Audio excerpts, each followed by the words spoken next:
Yo, what's going on, guys? It's Steve. So I did this video before, but I'm going to redo it. I remade the list. I think this list is probably the most accurate list on the planet right now in terms of the top 10 players of all time. No biasness, so I'm not going to say Melo or Wade or Dirk Nowitzki. No bias, straight to the point. My top 10 players in NBA history. Number 10, none other than one of the most dominant players of all time, Bill Russell, Hall of Famer, 12-time All-Star, 11-time All-NBA, All-Star Game MVP, 11-time NBA champion, 11-time NBA champion, the most championships in NBA history. All defense, and get this, he's a 15-time All-Star. Did I say that? He's a 15-time All-Star. This dude averaged 15 points per game, 23 rebounds per game, and get this, 44% from the field. And you want to know something else that was really amazing? They didn't have the three-point line back then. They didn't record steals. They didn't record blocks. They didn't record turnovers. So could you imagine how many blocks per game Bill Russell had?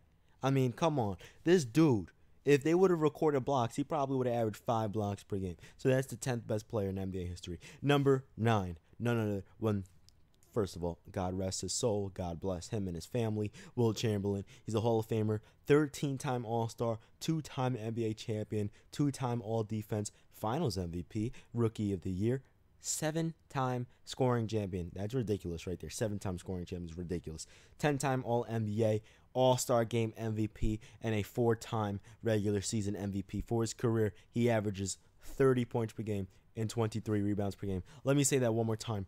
30 points per game and 23 rebounds per game. His rookie year in the NBA, he averaged 38 points per game and 27 rebounds. The following season, he averaged 38 and 27. The following season, he averaged 50 points per game and 26 rebounds. And it's not like he only played 10 games. No, he played 80 games, and he averaged 50 points per game and 26 rebounds per game. The season after, 45 points per game and 24 rebounds per game. This guy is an absolute monster. It's absolutely ridiculous what he did in the league. Oh, and get this, they didn't record steals or blocks back then, so could you imagine?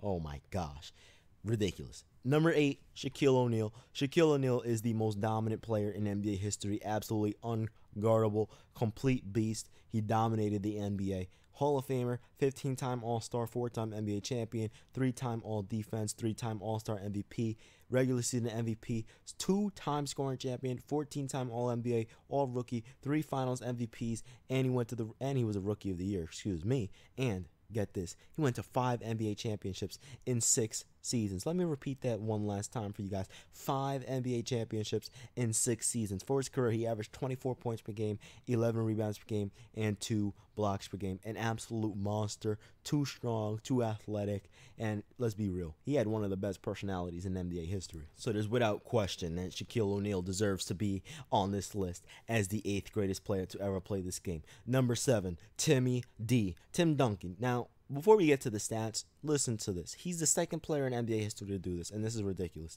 He won at least 1 NBA championship in 3 different decades. Let me repeat that one more time and explain it and go a little bit more in depth. A decade is 10 years. 10 times 3, meaning 3 decades, is 30 years. He has at least 1 championship within each decade of a 30-year period. That doesn't mean he played 30 years in the league. It means he joined the NBA in the late 90s, that's a decade, dominated the 2000s, that's another decade, and he dominated the 2010s, that's another decade. Absolutely ridiculous. This guy is one of the greatest players of all time. He's not in the Hall of Fame yet because he literally just retired, but he's a 15-time All-Star, 15-time All-NBA, All-Rookie, 3 Finals MVPs, Rookie of the Year, 5-time NBA champion, 15-time All-Defense, which is ridiculous, 15 All-Star appearances, 15 All-NBA, and 15 All-Defense. Come on. Along with 5 championships, along with 3 Finals MVPs, Rookie of the Year, and he's a 2-time regular season MVP. Oh, and get this, All-Rookie and All-Star Game MVP. I mean, he literally has everything you could even ask for from a player. 19 points per game for his career, 11 rebounds per game, 2 blocks per game. His best season, he averaged 26 points per game, 13 rebounds per game, 4 assists per game, 3 blocks per game, shooting 51% from the field, and 80% from the free throw line. What big man, besides Dirk and a few others, shoot 80% from the free throw line? Let's be real for a second. Absolute beast. Okay, so 10, 9, 8, 7, 6, 5, 4, 3, 2, 1, 10, 9, 8, 7. Okay, we're at number 6. That's an Eminem song if you guys didn't know. Number 6. None other. Now, let me say something about this guy right here, Larry Bird. Larry Bird, if you look at it and you want to talk about all around skill, this guy was better than LeBron in terms of all around skill. This dude, hear me out. Great defender, great rebounder, great passer, great scorer, great leader. He was clutch in crunch time, and get this, he was an excellent shooter. Literally, there was no flaw in his game. Some people say athleticism, but he was quite athletic, to be honest. Let's be real, okay? This guy, in terms of skill and having everything, no one compares to Larry Bird in terms of being able to do everything on the floor, because he could pass, defend, rebound, shoot the ball, score at will, clutch and crunch time, hit free throws. And get this, he was 6'9", 230. Come on. Anyway, he's a Hall of Famer, 12-time All-Star, 10-time All-NBA, All-Rookie, 2-time Final MVP, Rookie of the Year, 3-time NBA champion, 3-time All-Defense, All-Star Game MVP. Oh, and, get this. He's a 3-time regular season MVP. He has everything you could ever ask for, while averaging 24 points per game, 10 rebounds, 6 assists, 2 steals, 1 block, shooting 50% from the field, 38% from 3. Oh, and get this, 89% from the free throw line. God damn, it doesn't get much better than that, does it? No, it doesn't, because Larry Bird is an absolute beast. An absolute monster. Literally, you guys need to go watch some Larry Bird highlights. He's absolutely ridiculous. We are now on number 5, Magic Johnson.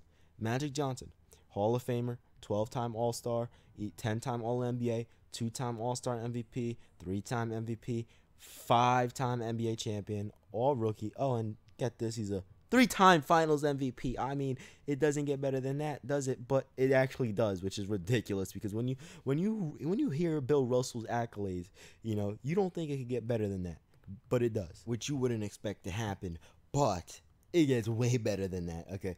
Anyway, well, let's do this for a second. You look at Bill Russell, Hall of Famer, 12-time All-Star, 11-time All-NBA, 11-time NBA champion. You wouldn't think it gets better. But then when you look at Wilt, it gets better. When you look at Shaq, it gets better. When you look at Tim Duncan, it gets better. When you look at Larry Bird, it gets better. Now, when you look at Magic Johnson, it gets better. When you want to talk about all-around skill, not quite up there with Larry Bird, but he's a dominant player. Never had the shooting ability, but one of the greatest passers, and possibly the greatest passer in NBA history. 19.5 points per game. Let's round it up to 20. Okay, ridiculous. 7 rebounds and 11 assists. So he pretty much averaged 27 and 11 for his entire career. Oh, with 2 steals per game, 52% from the field, 30% from 3, and 85% from the free throw line. Absolute ridiculous numbers from an absolutely ridiculous player. Number 4, Kareem Abdul-Jabbar. Hall of Famer, 19-time All-Star. Let me repeat that. 19 seasons he was an NBA All-Star. God damn, man. 6-time NBA champion, 11-time All-Defense, 2 Final MVPs, Rookie of the Year, 2-time scoring champion, 15-time All-NBA, All-Rookie, and a 6-time regular season MVP. You want to hear his ridiculous career averages? 25 points per game, 8 rebounds, 11 assists. Are you serious? It's ridiculous. Excuse me. Off. 25 points per game, 11 rebounds, 4 assists. I read the wrong column. I apologize. I meant to read blocks. 3 assists. 3 blocks per game. I'm bugging out. Let me read that one more time because I'm messing up. 25 points per game, 11 rebounds, 4 assists, and 3 blocks. Excuse me. My handwriting is a little sloppy. Okay, because I wanted to make sure I remembered each statistic perfectly for you guys, because when it comes to top 10 players, it's extremely hard to come up with the top 10 players of all time. Anyway, number 3. You want to talk about skill set? This guy had it all, just like Larry Bird. He's a shooter. He's a defender. He's clutch in crunch time. They don't call him the Black Mamba for nothing. Second leading scorer in NBA history. He can score on your head, dunk on your head. He can do anything he wants to do. And he'll lock you up at the age of 40. Kobe Bean Bryant. He's an 18-time All-Star, 5-time NBA champion, 12-time All-Defense, 4-time All-Star MVP, regular season MVP, 2-time scoring champion, 15-time All-NBA, All-Rookie, and he's a 2-time NBA Finals MVP. And get this, 25 points per game, 5 rebounds, 5 assists, shooting 45% from the field, 33% from 3, and 84% from the free throw line. There was a point in time where Kobe Bean Bryant was dropping 50 points per game for like 2 weeks straight. He has 81 points per game for a reason. There was one season where he averaged 35 points per game. Absolutely ridiculous. And then, you sit back and you're like, okay, there's no way someone has better accolades than Bill, Wilt, Shaq, Timmy, Larry, Magic, Kareem, and then Kobe. You would think it's not possible. But then, when you come to Michael Jordan at number 2, oh my goodness. Let everyone take a seat for a second. Listen to these ridiculous accolades.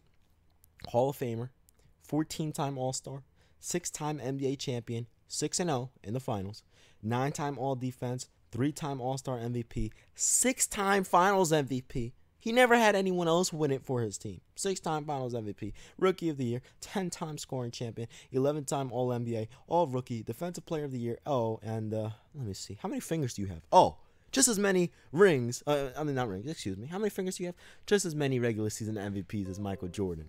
Now, I already know what's happening, okay? Before, I'll explain why number 1 is in front of number 2, but for now, let's just appreciate Michael Jordan. 30 points per game, 6 rebounds, 5 assists, 2 steals, 50% from the field, 33% from 3. Oh, and 85% from the free throw line. 84, but who cares? 84, 85, 83, same difference. At the end of the day, Michael Jordan is possibly the greatest scorer this league has ever seen. Maybe not possibly. Maybe he is, because there's a reason why he's a 10-time scoring champion. He is the greatest scorer the league has ever seen so far, because Kevin Durant is ridiculous. But as of now, Michael Jordan is the greatest scorer we have ever seen. Now, I'll get to why number 1's in front of number 2. I already know what people are going to say. But let me explain number 1. Let's see. 13-time All-Star, 3-time NBA champion, 6-time All-Defense, 2-time All-Star MVP, 4 regular season MVPs, an NBA scoring title, 13-time All-NBA, All-Rookie, 3 Finals MVPs, never let anyone else win on his team in terms of the Finals MVP. Oh, and he was the Rookie of the Year, even though someone else deserved it, who used to have number 15 black in his blue jersey days. I'm not going to say his name. And then he had number 7 in his white and orange jersey days. I'm not going to say any names. Hello, Anthony. Okay. Career averages 27, 7, and 7, 2 steals per game, 1 block, 50% from the field, 34% from 3, and 74% from the free throw line. Now, let's get straight to the point. LeBron James is the most versatile player this league has ever seen. All around ridiculous. He can literally do everything on the floor, except Larry Bird was a better shooter. So we got to give that nod to Larry Bird. But if Larry Bird weren't in the picture, LeBron James would be the most ridiculous player ever in terms of being able to do everything. But LeBron did it on another level. Look. Here's the reason why LeBron James is better than Michael Jordan. Michael Jordan, when he retired, the Bulls, the first time he retired, the Bulls lost 2 less games in the regular season without him, and they still went to the conference semifinals. Now, when he came back, they obviously won the championship, if you want to exclude the year he came back and the Magic beat him, which a lot of people do for some reason, but that's fine, whatever. And then when he retired again, they were still as good, and Scottie Pippen was doing his thing. Now, when LeBron left Cleveland, they went from in 08-09, 66 and 16, 09-10, 61 and 21, to 19 wins. LeBron went to Miami, 4 straight NBA Finals. Oh, and by the way, LeBron went to the finals with no star players in 2007. He may have gotten swept, but he still went to the finals. Michael Jordan couldn't get out the first round without Scottie Pippen. Okay, there's a lot more. I don't want this video to center around LeBron versus MJ. If you want to see more about LeBron versus Michael Jordan, check out my other videos. Just go on my channel, and in the search bar on my channel, type in LeBron versus Jordan, and I have like 10 videos explaining why LeBron James is better. But those are my top 10 players in NBA history. I think I did pretty good and went in depth as much as I possibly could. It's been your man Steve, and guess what? I'm out. Peace.